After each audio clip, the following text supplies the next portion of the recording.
एक छोटे से गांव में सब कुछ सामान्य था। लेकिन उस गांव में रहती थी एक अनोखी बिल्ली।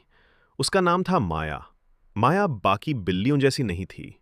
उसका चेहरा और उसकी आंखें इंसानों जैसी लगती थीं। गांव वाले उसे अजीब नजरों से देखते। बच्चे उससे डरकर भाग जाते और बड़े लोग कहते, ये बिल्ली इंसान जैसी लगती है, ये ठीक नहीं है।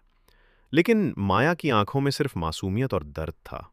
एक दिन गांव का एक छोटा बच्चा आरव अकेले बैठा रो रहा था। तभी माया उसके पास आई और धीरे से उसका हाथ छू लिया। आरव ने उसकी आंखों में देखा और पहली बार मुस्कुरा दिया। धीरे धीरे आरव और माया की दोस्ती गहरी हो गई। वे खेतों में खेलते, पेड़ के नीचे बैठकर बातें करते। आरव अपने सारे राज माया को बताता और माया उसकी हर बात ध्यान से सुनती। उसकी मुस्कान किसी इंसान से कम नहीं थी।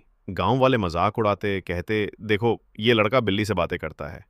लेकिन आरव को परवाह नहीं थी। उसके लिए माया ही उसका सबसे सच्चा दोस्त थी।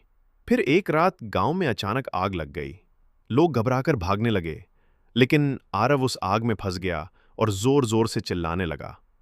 ये देखकर माया आग की लपटों में कूद पड़ी।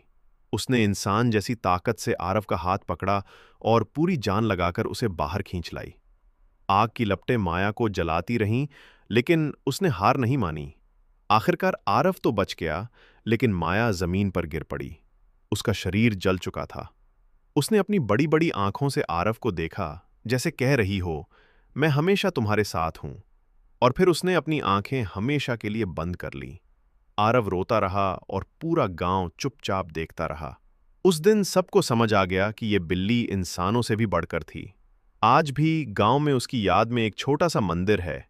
लोग वहां फूल चढ़ाते हैं और याद करते हैं कि इंसान होना शरीर से नहीं,